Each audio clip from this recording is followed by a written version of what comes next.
காணி உபப்பிரிவிடல் மற்றும் காணிகளை ஒன்றிணைத்தலுக்கான அனுமதி வழங்குதல்.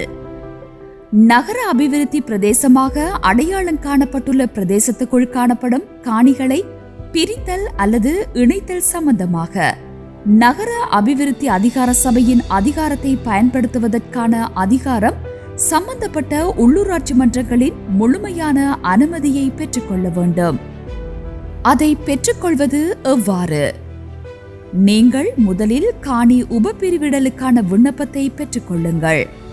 அதை சேவை கர்ம பீடத்தில் அல்லது இணையதளத்தினூடாக பெற்றுக்கொள்ள முடியும்.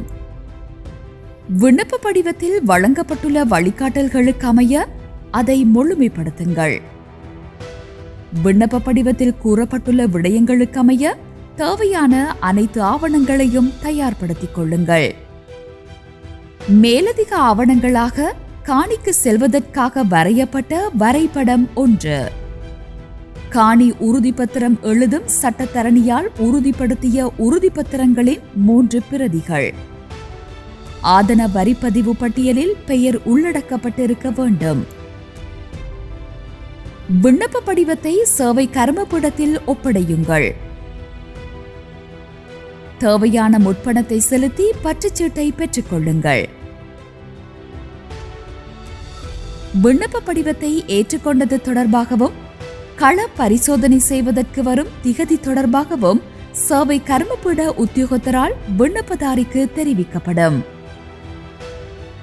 நியமிக்கப்பட்ட நாளில் தொழில்நுட்ப உத்தியோகத்தர் களத்துக்கு கள பரிசோதனைக்கு சென்று தனது கண்காணிப்பையும் பரிந்துரைகளையும் உள்ளடக்கிய அறிக்கையை தயார் செய்வார். அதன்பின் தொழில்நுட்ப உத்தியோகத்தரால் தமது கண்காணிப்பையும் பரிந்துரைகளையும் உள்ளடக்கிய அறிக்கையை திட்டமிடல் குழு ஒன்று கூடும் திகதியில் அவர்களுக்கு அதை முன்வைப்பார்.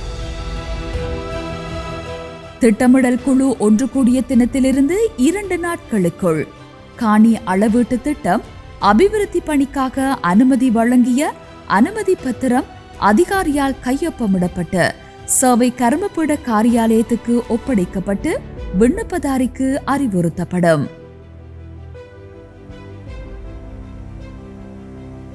இதை விண்ணப்பதாரிக்கு காரியாலயத்துக்கு சென்று பெற்றுக்கொள்ள முடிவதோடு தேவையென்றால் தபால் அல்லது லத்திரனியல் ஆவணமாகவும் பெற்றுக்கொள்ள முடியும்.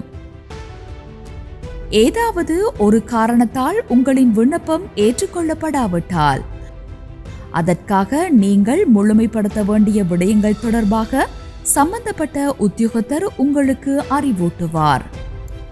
சில சந்தர்ப்பத்தில் உங்களின் விண்ணப்பம் திட்டமிடல் குழுவினால் நிராகரிக்கப்பட்டால் விடய அமைச்சருக்கு மேல்முறையீடு செய்ய உங்களுக்கு சந்தர்ப்பம் வழங்கப்படும்.